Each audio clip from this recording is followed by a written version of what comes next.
So Andrew Briggs is the holder of a chair in nanomaterials at Oxford University, and focuses much on nanomaterials for quantum technologies.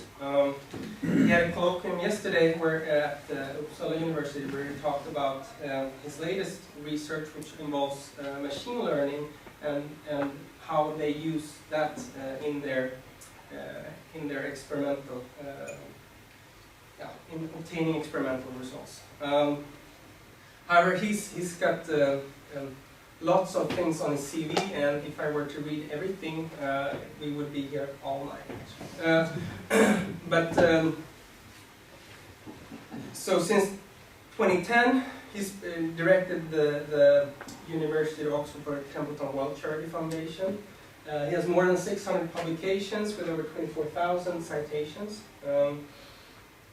However, he's not only a distinguished scientist, but also has engaged a lot in these questions about science and faith and how they interact. So he, in 2016, with Oxford University Press, he published a book called The Penultimate Curiosity with a painter, Roger Wagner, which is also the painter who painted this painting that you see over here for the book cover of another book that just came out in 2018, and it's called It Keeps Me Seeking. And that was one of the reasons for us in the network to invite him. We found that this was an excellent book, a very reasoning book about these questions where science and faith interact, and so I highly recommend it. So it's written together with a philosopher called Halvorson and another physicist called Andrew Steane. And this book was selected by Times Higher Education as Book of the Week for the first issue of 2019. Also, if you open the book cover, you can see the recommendations from other distinguished scientists who are not necessarily religious, but are open to these type of questions. So we have Max Tegmark, for instance, and former CERN director Ralph Hoyer. But I will not talk more. I'll just let Andrew open up for us, and we look forward to hearing what you have to say. Well, thanks very much.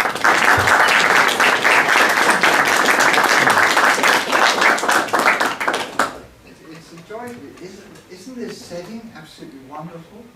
And if you get bored with me, just look at the wonderful colours of the trees as we look outside. Now this is a proof of the fact that if you set up your computer half an hour beforehand, it works perfectly every time. If it's only 1 minute beforehand, it becomes a major PhD project. So I'm glad it's working there. And as Peter said, the cover of the book is taken from a larger painting by Roger, which I'll come back to at the end. Imagine that this world is like a house. And we live in the house, and we like the house very much. We enjoy it. It provides shelter and warmth. And we're rather curious people, so we like to find out about the house. We like measuring things. So we want to find out the size of the rocks and their height. If you're a materials scientist like me, you want to find out what they're made of. What's the floor made of? What are the walls and the ceilings made of? You might be interested in electricity and telecommunications, so you want to find out how that works in the house. You might want to find out how the plumbing works, especially as happened to me this morning in my bathroom when it doesn't work. So this morning when I took the plug out of my bath, the water went out of the bottom of the bath into the rest of the bathroom. You might be a social scientist, and you might want to find out the dynamics of how people interact in the house, and which rooms are more private and which rooms are more for public encounters, which rooms are more applied biochemistry, in other words cooking, and so on. And you go on and on, studying more and more I'm learning more and more about this house. It's really interesting. It's really exciting. Until one day, you discover that the house has windows.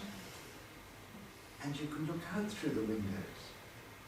You can even open the windows and let in the autumnal breezes and the sunshine.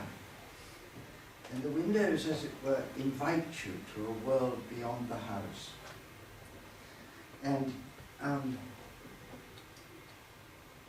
there's a similar kind of way in which I think this material world sort of has windows to the transcendent that calls us out to something beyond the house. Different people experience that calling in different ways. It might be through poetry, or the visual arts, or music.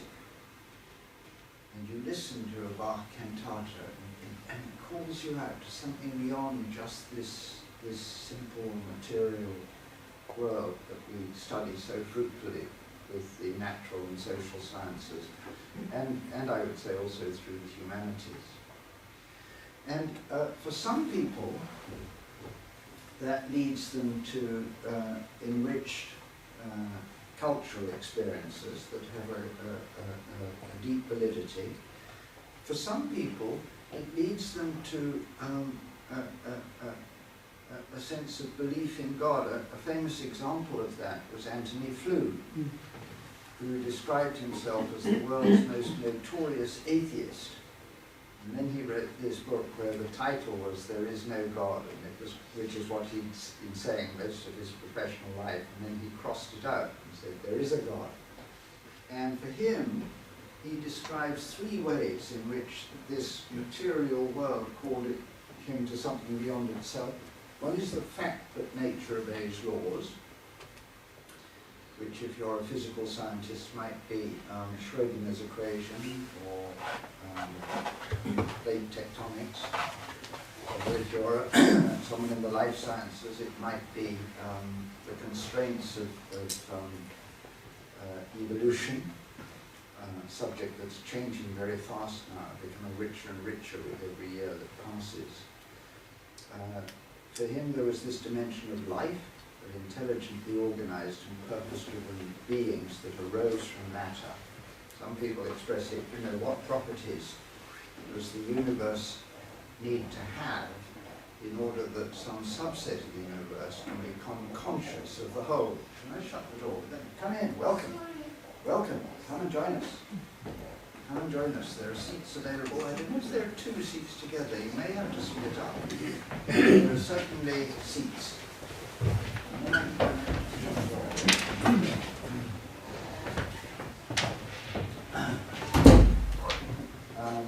So what properties does the universe have to have in order that the subset can become aware of the whole? And then the very existence of nature. And one of the themes that runs through the book is this, that God is a being to be known and not a hypothesis to be tested. And in that statement, the emphasis is on the to be known. Let's not worry for a moment too much what we mean by a being, but to be known.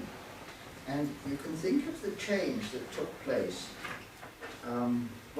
In Greek times, in the ancient Greek philosophers, there were rival theories of how vision works.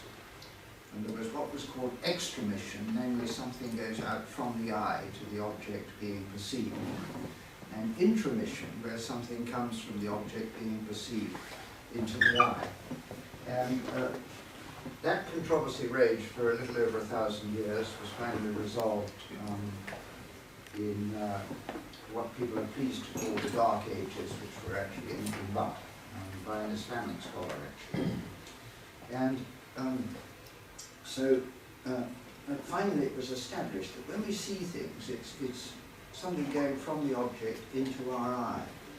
And I think sometimes there's a little bit of that in people thinking about God. Sometimes they think of God as a sort of something going out from the human brain, projecting onto reality. And I think that one makes progress when one makes the transition from extramission to intramission in thinking about God. So what's unhelpful is to make up an idea of what you think God should be like and then seek to prove whether or not he exists. Rather more fruitful is to ask the question, how can I learn about what is there or who is there? And that's why God has a name. That's why God is described as the God of Abraham, Isaac, and Jacob, because we're talking about something specific, with specific interactions in recorded history. When Moses was asked to go on this rather improbable task back to Pharaoh to get the Jews, the Hebrews, out of Egypt, he said, give me your name, who shall I say sent me? And the reply was, Vayimeh Elohim al Moshe, Eheh Asher Eheh. I am who I am, sometimes translated. And one way of thinking about that name is to say that that name encapsulates the richest content of the verb to be. And so it gives the root for the name of God that's often translated in English Bibles as the Lord. And the reason for that is because it was considered too holy to be spoken by a faithful Jew, and therefore they would substitute the word Adonai, which literally means my lords. And they put when the Masoretes put the vowel pointing marks on the Hebrew consonants, they put the vowels for Adonai. So if you mix up the consonants of what we sometimes pronounce as Yahweh with the vowels of Adonai, you get Jehovah. But whatever it wasn't Jehovah. But the real point is that the description of God is inseparable from the history of those who share their experiences of God. And as we begin to look out of the window of this material world to the transcendent beyond, we find ourselves reflecting on some of the sort of big questions that we face in life. Here are some of them. What should I live for and why? What should I believe and why should I believe it? What is morality? Where does it come from? What kind of person should I be? What's meaningful in life? What should I do to live a fulfilling life? And you can probably add to your list, but I think we recognize that those kinds of questions matter, and that those kinds of questions are not going to be resolved by the natural sciences alone, although the natural sciences may have a part to play in them. And indeed, in my case, pursuing the natural sciences is part of what I do in order to lead a fulfilling life. And if you ask, we all care about human flourishing. We want to see humans flourish. We want to flourish ourselves. We want our children to flourish and our friends to flourish. And actually we want people in wider society to flourish too. That's something that people have been thinking about since probably before writing. What does it mean for humans to flourish? And now we can think, what are the changes that are taking place in the world that provide new contexts for human flourishing, which mean that the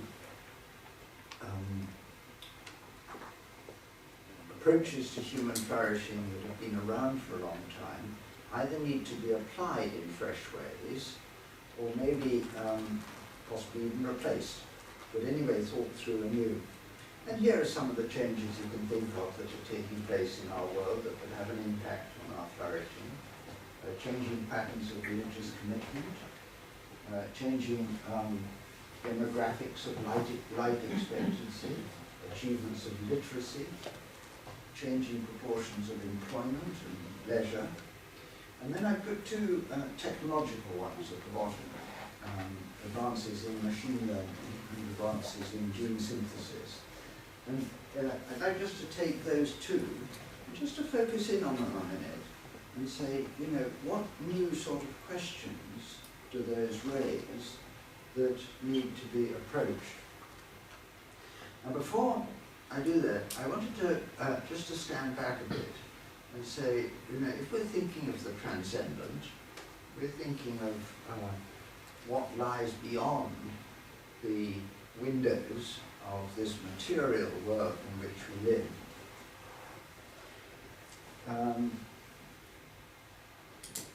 There are some people, I think a decreasing number actually, but there are still some who say, well, surely science and belief in God are not compatible.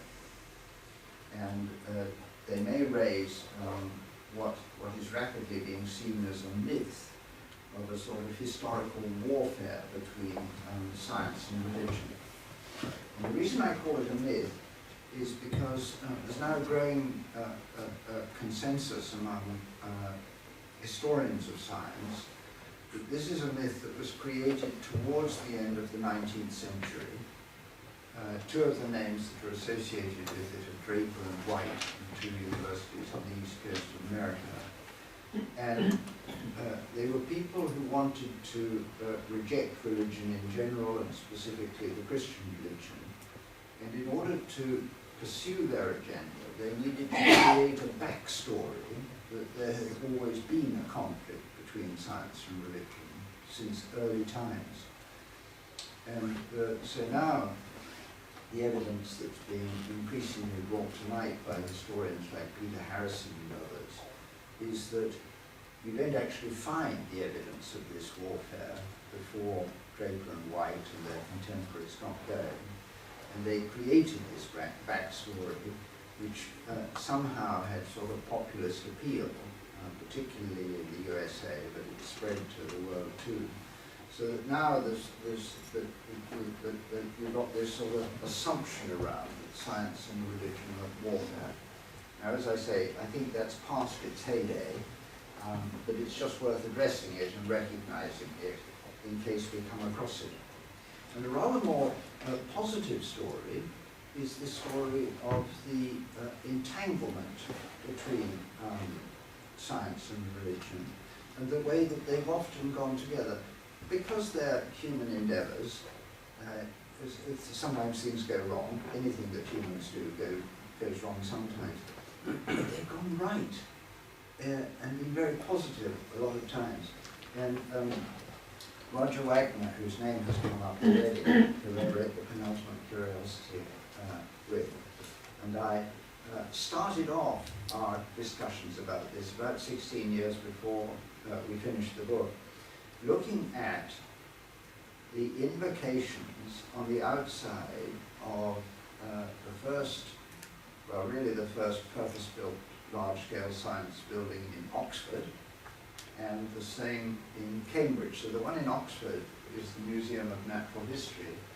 And here you have, just above the main entrance of the Museum of Natural History, this carving. It's someone with wings, so an angel.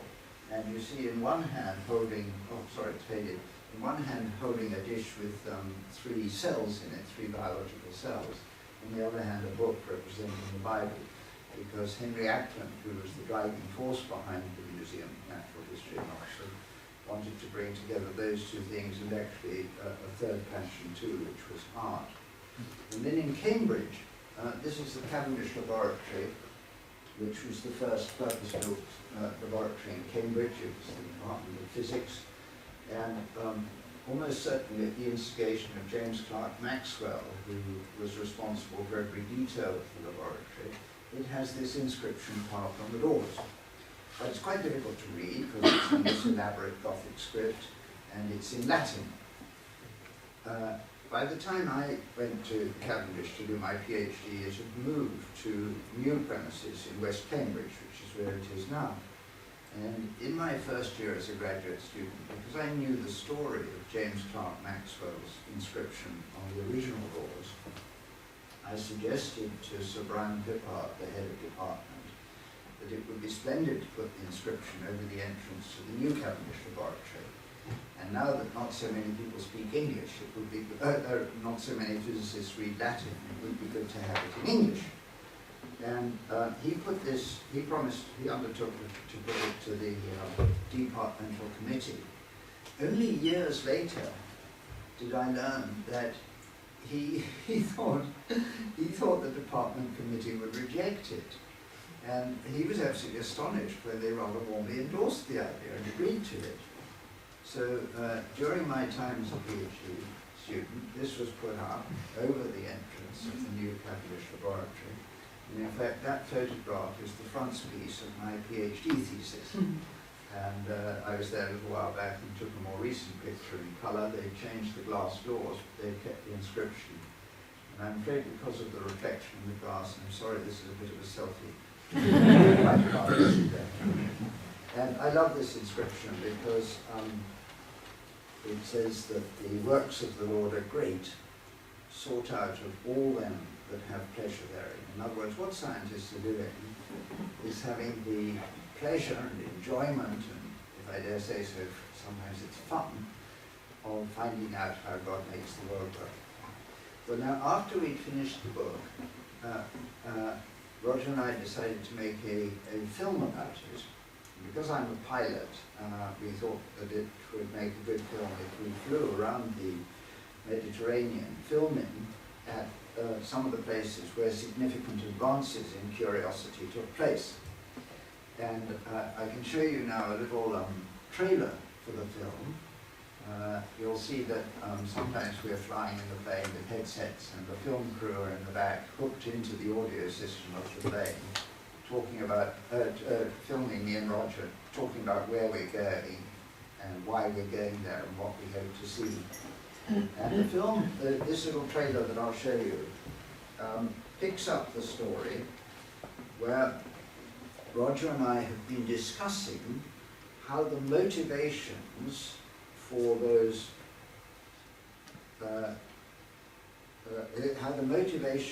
invocations on the outside of those two buildings are related to the motivations for the science that goes on inside them.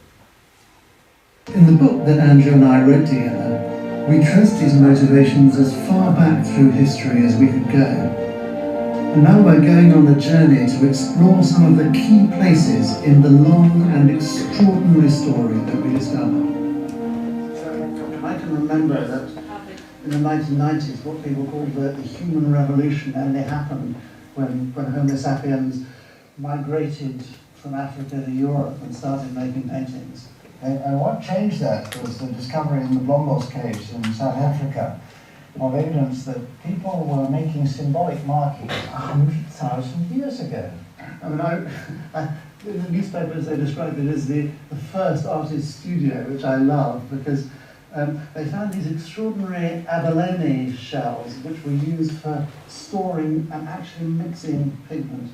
Only last year in Indonesia they discovered evidence that when humans started to migrate from South Africa, one of the things they took with them was painting. And the first European paintings were discovered just about the time we started writing this book. Or at least thinking about it, yes. Yeah, and that's where we're going now.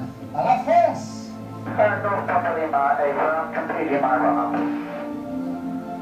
This journey will take us across the world and across time. It will begin in France with that discovery of a vast complex of prehistoric paintings. Paintings the leader of the excavations is convinced were religiously motivated. We know they have a religious motivation, first because people didn't live inside those caves.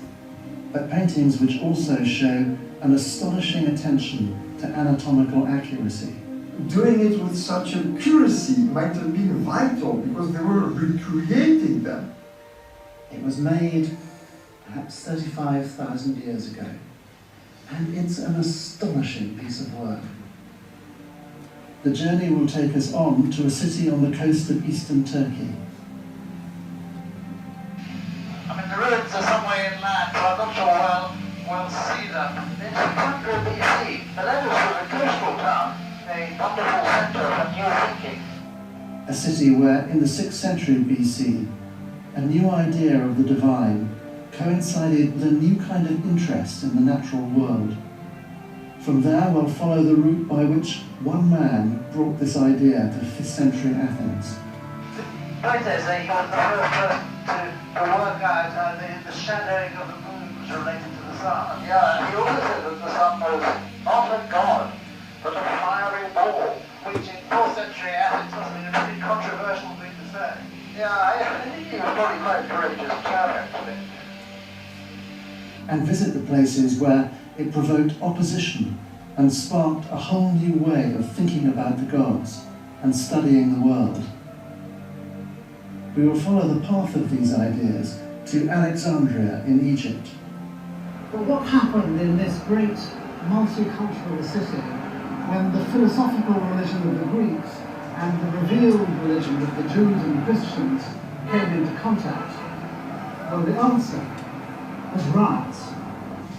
But we will also see how in a newly discovered philosophical school, where Christians and pagans studied together, a Christian philosopher who insisted that nothing should get in the way of truth, anticipated one of Galileo's most famous observational experiments by almost exactly 1,000 years. Two unequal weights dropped from a given height strike the ground at almost the same time. Following this trail forward to the city of Pisa in the 16th century, we will discover how Galileo not only repeated that observation, but followed in that early Christian philosopher's footsteps in his conviction that pursuing truth as a Christian duty would reveal deep laws that govern the whole creation. Coming back to Oxford, we'll see how in the 17th century religiously motivated natural philosophers sparked what we now call the scientific revolution. And finally, travelling first to Scotland and then to Cambridge, we will see how a 19th century scientist wrote down 4 equations which showed that the whole universe was filled with the surge of electromagnetic waves. Their description of the fundamental gearing between space and time led directly to Einstein's theories, but they also provide the basis for all the electronic technologies that shape the modern world. The world we live in today begins with these equations. And we will see how for that 19th century scientist, the discovery of those 4 equations, which revealed the deep unity of fundamental aspects of the universe, was carried along.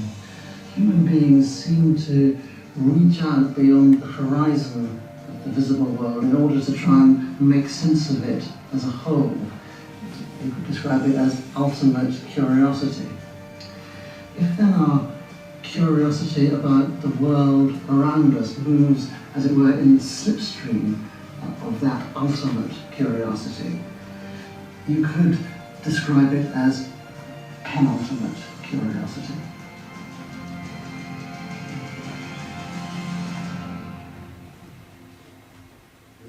The complete film is available as a DVD with a study guide that's designed to be used in a group for 6 sessions, or it could be an individual, but it's designed for a group. So those are available. There's a few left that are available over there. If anyone would like to take one and see the whole film. Well, now, let me move rather quickly to the 2 advances in technology that I talked about. The first one is machine learning, and the machine learning is a change in the paradigm of computer decision making, in that instead of programming the computer to make a decision about something, you program the computer to learn how to make a decision about something. And machine learning is all about the managing good decisions in the context of uncertainty. And that means it uses a great deal of probability theory, including the kind of conditional probability that's encapsulated in Bayes' theorem. This is the only picture we have that purports to tell us what the Reverend Thomas Bayes looks like. but it's actually rather uncertain as to whether this really is him. If that's not him, we don't have a more reliable picture. And the way that this kind of machine learning works is you ask yourself, suppose that I have a belief about something, but there's some uncertainty in the belief. How can I reduce the uncertainty? And the answer is by obtaining more data. But the data may be costly to acquire. It could be, if it's in uncertainty about how people would vote in a forthcoming election, you could do a public opinion survey. But public opinion surveys are very expensive. So you want to choose very carefully when you do it, who you ask, and what questions you put on the survey. And the same is true in our laboratory. The experiments we do are costly, both in terms of money, but also in terms of time. And so we want to choose very carefully what is the next measurement that we should make in the laboratory. And you can sort of illustrate it like this, that here we've got, here's a device that we've got in the schematic. We're saying that the performance of the device, which might be the current through it, varies as a function of only one parameter, which might be a voltage. And the dotted line represents our prior belief. And then this mauve band represents the uncertainty. And what we want to do is we want to use Bayesian optimization to say where should we make the next measurement. And so you go through the process, and in this particular case it says make the next measurement at that voltage there. So it does that, and now that reduces the uncertainty, increases the confidence and accuracy there. And now we repeat the cycle. Well, where should the next one be? And it says, well, try making the next one there. And so it does, and we get improved accuracy and confidence as time goes by. We do that now in the laboratory. The machine decides what the next measurement should be in real time. So the machine learning is actually controlling the experiments and what measurements to make next. And you can see the particular device I'm going to show you a result from is a quantum dot in gallium arsenide. We want the quantum dot to contain a single electron or a small number of electrons, and we measure the current through it. And we can control the quantum dot with these various gates called VG, V1, V2, and VG. And we're going to display the results in what's called a stability diagram. So you've got the source drain bias here, and the gate voltage across there. And the color here is an indication of the current that's flowing through it, measured in picoamps. And what we're going to do is to make some sparse measurements, just a few, and then on the basis of previous training, the machine says, well, here are some predictions of what the full picture might look like. And they're not quite the same. In fact, we have to tell the machine to introduce some uncertainty. And they don't all have equal probability either, so it can give different probabilities to these ones. And then, on the basis of these, it says, where am I going to learn most by making another measurement? Well, it's not going to learn much by measuring, in the middle of a white patch like that, because they're all white there, so it won't distinguish between them. It's likely to learn more by going to one of these edges, because where the edges are differs slightly. And so what it does is it calculates what's called an information gain map here, and the darker the color, the more it will learn from making a measurement at that point. So the information gain map, sometimes called acquisition function, is an indication of the benefit that will accrue from making a measurement with those parameters. So it makes the measurements, and then it goes around again through this loop until it reaches some criterion for stopping. Now what I'm going to show you is some real data, so this is what it actually looks like when the machine is running the experiment. It goes quite fast, and on the left-hand side is the measurements that have been made so far, on the basis of which it updates the acquisition map, on the basis of which it goes back and makes some more measurements. And you'll see that process happening. You can imagine that where the 64 measurements have already been made on the left, is dark on the right. It's not going to learn much from making measurements there. And one of the questions you can ask yourself is, at what stage do we actually know everything we need to know in terms of the shape of these diamonds, which is what really counts in these measurements? So off we go. You see? So you can ask yourself, at what point have I really got the picture? Maybe about there, maybe. You see? And so it's made the most useful measurements early on. Now this whole field of machine learning, we're using it routinely in the lab now. Everyone who uses the internet at all is increasingly being exposed to machine learning. And the way in which most people are subject to it is that every time they use anything from Google or Amazon or Facebook or those big IT companies, the companies are harvesting data from.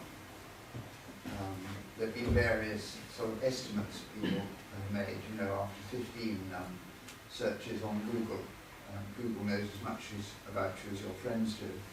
And after 150, it knows as much about you as your wife does. Well, whatever you make of those numbers, it's learning about you very fast and learning about your preferences.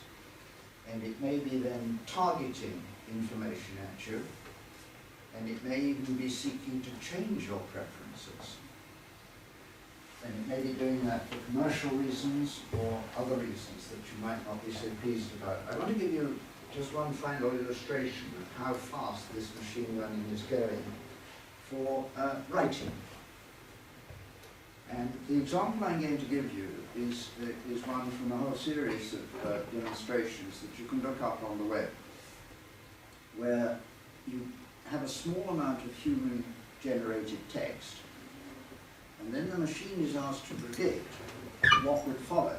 So it's predictive writing. It's saying from a small amount, what would follow after that. And the example I'll give you is one where the human-generated text is deliberately rather fanciful.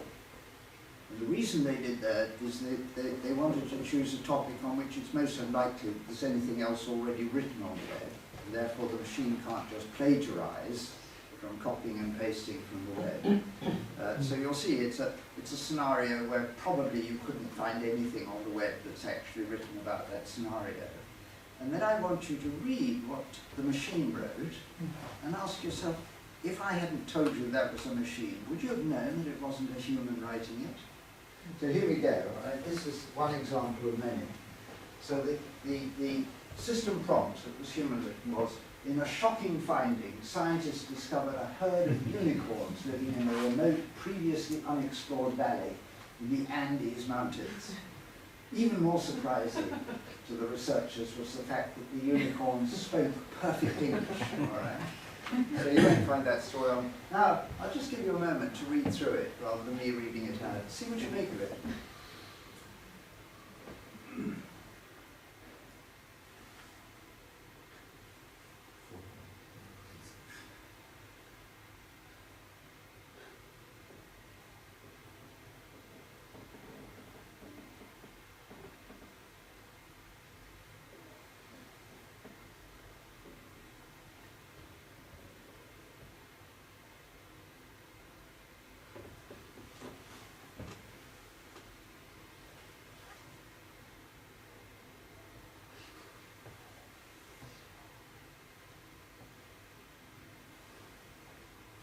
Isn't that amazing?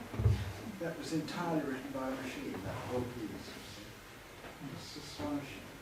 And isn't it this, lovely that it sort of makes up these things about DNA and so on, which aren't in the original prompt at all, but sort of seem completely plausible when you read it. So anyway, those are the sorts of things the machines are doing. So now you can begin to ask, about machines in science. Can a machine make a scientific discovery? Can it manifest those kinds of properties that normally we would think of these as human attributes. To what extent can it? You'll find a little bit about this in chapter 5, which it keeps me thinking. There have been some reports on machine learning and AI. Here are a couple of reports that have come out in the UK. I expect there are some in Sweden, I expect. What will machine learning affect? Well, almost every area of life. I personally think that it will make bigger differences to our lives than anything that our current politicians in the UK are talking about. Even Brexit, machine learning will make bigger differences to us than that. Everything from employment and transportation to surveillance capitalism, that's the way that the machines are harvesting data about us. And possibly the gap between the haves and the have-nots, in the way that if we don't address it, could lead to injustice and unrest and possibly international political instability. And this sort of thing is increasingly subject to targeting you in ways it's very hard to know whether what you're being fed is genuine and authentic or not. So I've had a number of messages in the last year purporting to be from the taxman, really looked pretty convincing, but weren't actually from the taxman. Here's one that I showed in India when I was in Bangalore a few weeks ago, and this is a sign that's a picture from a march in Mysore, in Madhya Pradesh, in June last year, purportedly in defense of an accused rapist. He was a Muslim called Irfan, who was alleged to have raped an 8-year-old. And these Muslims, protesting for his release, are introduced with the caption, the Quran sanctions rape of young girls, as they are of a different religion. And the placard says, release Irfan, in Hindi. And this caused major racial tension and unrest in India when it went viral. But in fact, it had been photoshopped. And the actual caption on the placard, in the original photograph in the demonstration, said, "We won't tolerate attacks on daughters. Stop this brutality." So here was a machine being used to target this influence in ways that were wholly unhelpful. And this is why, as we address this, we need input from all the disciplines. This is a picture of illustrating Shakespeare's play Othello. And what a wonderful piece of literature.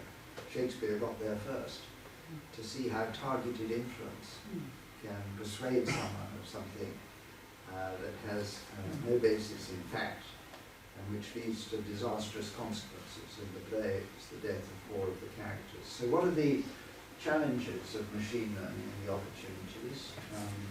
Should these technologies be embraced? What is adequate safety engineering? How will the benefits be distributed? As machines more and more acquire human attributes, I don't know the children's book in English, "Will my rabbit go to heaven?" It's a very natural question for a small child to ask, who has a pet rabbit. Will my robot go to heaven? Slightly less sensibly, should robots have legal rights? Will become questions. But then deeper and deeper, you ask, what gives my life meaning? And we're trying to make these ethical decisions about the effects of technology. What are humans for? We'll come back to that in a moment, because the next thing I want to tell you about is about gene synthesis.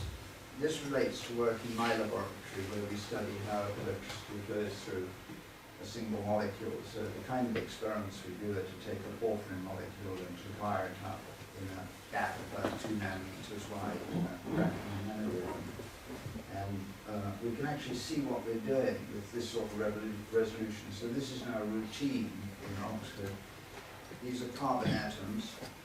They're 142 picometers apart. And using high-resolution aberration-corrected electron microscopy, we have a resolution of about 80 picometers with a displacement sensitivity of about 5 picometers, which means you can tell the difference between different hybridization in the carbon-carbon bonds. And we can study quantum resonant phenomena. This is a Fano resonance. Those are actually experimental data, the dots on the right fitted to the theoretical curve for Fano resonance in a structure whose cartoon is shown on the left. We can measure the thermoelectric voltage generated by one molecule with a temperature difference across the two sides of the molecule, measure the voltage that it creates. We can compare it with theoretical models such as the Mott theory. We can even, when we pass electricity through a molecule, the data on the right are showing features that correspond to the sort of vibrational nodes that are shown. And this isn't just a cartoon, this is actually density functional theory calculated and then turned into a dynamic movie like that. And because of these interests in how electricity flows through a single molecule, I'm now on the board of a gene synthesis company called Biomedical, who are all set to be able to synthesize a complete human genome ab initio. And the way that it works is fantastic technology. It works by having these chips where they can control very precisely the temperature of each square on the chip. So they make it rather uniform within a square, and each square is rather well isolated from the neighboring square. And initially you use that to grow a relatively short length of an oligomer. So you take a little bit of oligomer that's capped, and you decide, and of course there's one on each square, and you can choose which one you're going to extend the length of, and you heat it up slightly, and you heat it up with sufficient precision that the cap will come off, and that one but no others. And then you wash over it the next base that you want to add to your oligomer. So the next base gets added, and that too is capped, and then you can choose which cap to take off. And so you can grow an oligomer like that. And now comes the really clever bit. Previous attempts, or current attempts, because you can buy DNA on the web, you just sort of go to the website and you type in the sequence you want, and you get out your credit card and it arrives through the post a couple of days later. But they can only do it for 200 or 300 bases, and after that the error rate becomes unacceptably high. So the DNA is, the error rate becomes too great for it to be very useful for anything. So what you need is a way of doing fault-tolerant error correction. It was fault-tolerant error correction actually was invented by my co-author in It Keeps Me Seeking, Andrew Steane, that completely transformed the feasibility of building quantum computers. If you want to apply it more generally, actually we need fault-tolerant error correction in humans. And there we call it forgiveness. You need fault-tolerant error correction for this, and the way that works is to use this thermal capability again. So in the these cartoons, we take two of these strands that we've created, and they're created so that they're complementary, and they should match together in the way that you make a double helix in life DNA. If there's an error in them, so if they don't quite match up, then the melting temperature is slightly lower than it would be for a perfect double helix strand. And now by this exquisitely precise control of the temperature of these squares, you can put it at a temperature where if it's perfect DNA, it survives, but if it's got an error in it, then it comes apart and can be washed away. And in that way they can remove all the faulty DNA and keep only error-corrected DNA. And then the trick is to use the power of the exponential. So you've got a bit here that you've ensured it's error-free, and you take a bit more, so you double the length. And then you do that again and double the length again. And I don't know, are you all familiar with the story of the Chinese person who wanted 1 grain of rice on the first square of the chessboard, and 2 grains on the next square, and 4 on the next square? And you very quickly get an enormous amount of rice. And you very quickly get to the point where it's long enough to correspond to a complete human genome.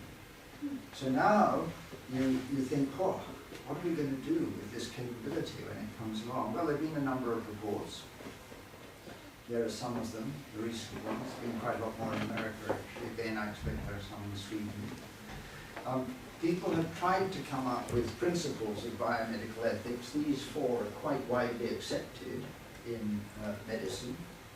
But now you try and apply them, so you think the individual should make his or her own choice. How do we apply that to an unborn child? A bit difficult. Okay. And one of the other things that we realize from other branches of medicine is that the distinction between curing and enhancing sounds simple until you try to do it.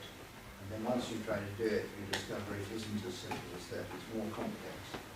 So what might gene synthesis offer? Well, it could offer choices in conception. You could do it the old-fashioned way, which is cheaper and more fun than more interventionist ways, which gives what one person has called the benign wisdom and unfathomable cruelty of nature, with risks analogous to not immunizing your children. You know that this week in the British papers there have been these cases of kids that don't have MMR inoculations. You know, is that fair to do that to your kid? Not to give them the inoculations, so that later in life they'll be susceptible to those diseases. So that's under discussion in the UK. So what happens if we get to the point, which we're not there yet, so at the moment it's science fiction, but before too long we may understand better the multi-genome basis of susceptibility to cancer and to heart disease and to problems in mental health and probably some other diseases too.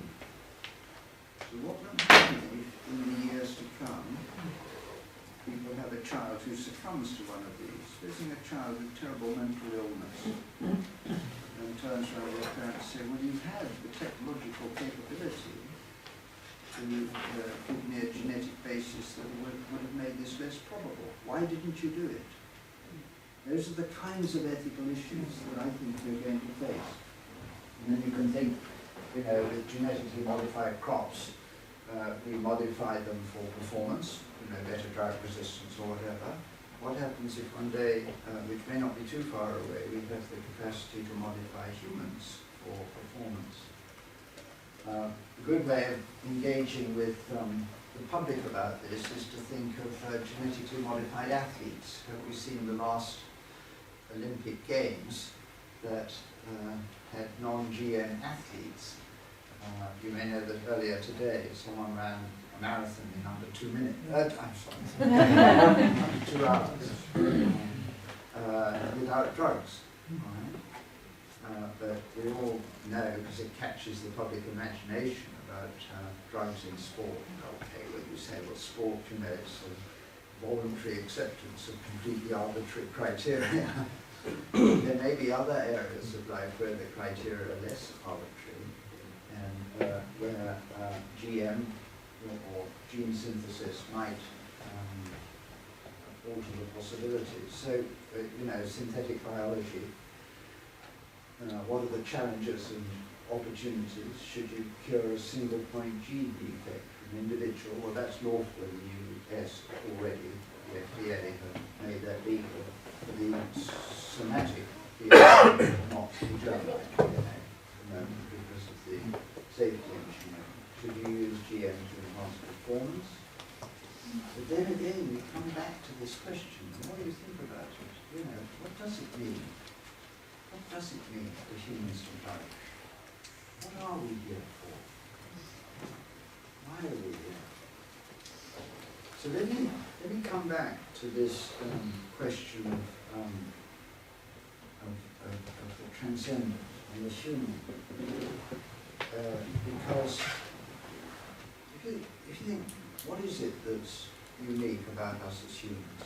What makes humans very remarkable and very special? And there are lots of things that you can discuss, many of which you can find in incipient form in animals, things like scientific experiments. You can see crows doing things like that, memory, cooperation, cumulative culture. They appear in tiny forms in animals and in very, very big form in humans. But it seems to me that one of the key things that we humans have is responsibility.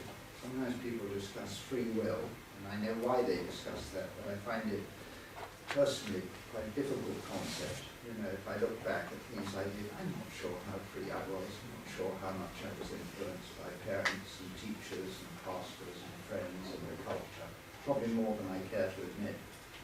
So I'm not quite sure how free I am in decisions, but I'm absolutely sure I couldn't live my life if I didn't know that I was responsible for the choices that I make and decisions that I implement.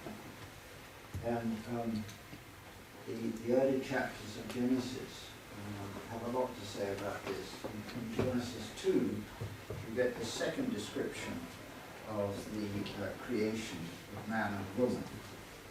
In Genesis chapter 2, and then you say, well, by the time we've got to the end of chapter 2, is the description complete? Well, the author certainly didn't think so, because then he goes on in chapter 3 to address the issue of responsibility for decision-making and for resulting actions. And you get that also in the account that precedes it of creation in Genesis chapter 1.